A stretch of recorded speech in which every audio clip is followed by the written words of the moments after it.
मुर्दाबाद प्रदीप दीक्षित, मुर्दाबाद प्रदीप दीक्षित, मुर्दाबाद। हमारे यहाँ पर कल बीती रात 7 बजे डॉक्टर महेश शर्मा, माननीय लक्ष्मी राज जी विधायक और चेयरमैन प्रदीप दीक्षित जी आए थे शाम को, और हमने अपनी कॉलोनी के विषय में बात रखी और उन्होंने 2 बात कहकर फैसला और मैदान छोड़कर भाग निकले। हमारे यहाँ इतनी भीड़ थी, सबने रोकने का प्रयास किया लेकिन नहीं रोके, केवल आश्वासन दिया। चाहे हमारे यहाँ बीजेपी हो, कोई भी हो, 15 साल से कोई काम नहीं हो रहा, सिवाय आश्वासन के कुछ भी काम नहीं हो रहा। प्रदीप जी के ऑफिस पे जाओ, कहीं चले जाओ, चाहे विधायक जी के पास चले जाओ, किसी भी प्रकार की कोई सुनवाई नहीं कर रहा। और कल तो हमारे यहाँ पर सांसद जी आए, हमें तो उनसे पूर्ण उम्मीद थी कि सांसद जी हमारी सुनवाई करेंगे, लेकिन सांसद जी भी चेयरमैन के साथ ही ऐसे भाग निकले, मैदान को छोड़ के निकल गए। और हमने काफी प्रयास किया लेकिन कोई सुनवाई नहीं की। हमें सांसद जी से ये उम्मीद नहीं थी। बीजेपी के सदस्य अगर इस तरीके का दुरुपयोग करने लगे हमारे साथ पब्लिक के, तो मोदी जी का क्या विश्वास रहेगा पब्लिक में। हमारे यहाँ से बीजेपी हमारी कॉलोनी से फेल है।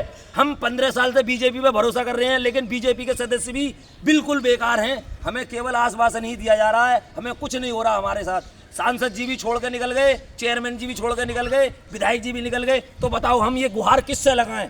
हमारी कॉलोनी बिल्कुल ऐसे गड्ढे में जी रहे हैं हम 15 साल से, कोई भी सुनवाई नहीं कर रहा। लेकिन फिर भी तारीफ हम मोदी जी की करते थे, करते रहेंगे, लेकिन ये बीच में जो लोग हैं हमारी कोई सुनवाई नहीं कर रहा। हमारी आवाज़ ये मोदी जी तक पहुँचाएँ और योगी जी तक पहुँचाएँ। हमारी इसी बात की लड़ाई है। और हमारे यहाँ के वोट इस बार बीजेपी के लिए खतरे में हैं। कोई भी बीजेपी पे वोट नहीं डालेगा, हमारे वोट यूं ही पड़े रहेंगे, लेकिन हम बीजेपी को वोट नहीं देंगे। क्यों? हमारी कोई भी जो हमारी उम्मीद थी वो भी हमारी बेकार हो गई इस बार की 2024 की। कल हमारे यहाँ सांसद जी आए सुंदर जी के यहाँ पर, वो भी हमें आश्वासन देकर मैदान को छोड़ के भाग गए। बल्कि जनता की बात तो अभी सारे लोग सुनते हैं जनता की बात, लेकिन उन्होंने कोई बात नहीं सुनी और अपना चाय नाश्ता करा और वहाँ से चाय नाश्ता करके और फरार हो गए। बस हमें ये दिया कि हम रोड का शिलान्यास करने आए हैं। ये बताइए शिलान्यास रोड का करोगे? ये कॉलोनी में लोग गड्ढे में जी रहे हैं, इनका कौन शिलान्यास करेगा? हम यहाँ गड्ढे में जी रहे हैं, 15 साल से हम बीजेपी पर भरोसा रख रहे हैं, लेकिन बीजेपी हमारी किसी तरह से कोई सुनवाई नहीं कर रही।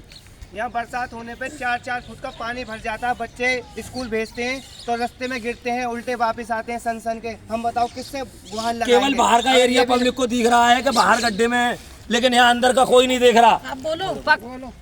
आप बोलो अम्मा जी, जो आपके साथ वहाँ पे हुआ था। हाँ भैया, दीक्षित के यहाँ हम गए, दीक्षित ने हमारी बेइज्जती करी, लेडीज उसमें कमरा में बंद कर लें और हमसे जो करे पुलिस बुला रहे, हम डंडे डरवाएंगे, लेडीज भी बुलाएंगे और जेंट्स भी बुलाएंगे और बहुत डंडा तोड़वाएंगे, कॉलोनी तुम्हें बहुत डंडे मरवाएंगे। तुम गंदी कॉलोनी की हो हमारे पास, कॉलोनी में विंडोजर चलवाए देंगे, तुम्हें रहने को तरसाए देंगे। हम तो हम इतने गरीब आदमी हैं, वोट मांगने आते हैं तो हम रईस आदमी हो जाते हैं। हमारे यहाँ के ऐसे चेयरमैन बना दिए हैं डॉक्टर प्रदीप दीक्षित के लोग गरीब अपने यहाँ की शिकायत लेकर गए तो लोगों को ये कहा गया कि ज्यादा यहाँ पर चक्कर मत काटो, वरना जो रह रहे हो तुम उस पर भी बिल्डोजर चलवा दिया जाएगा।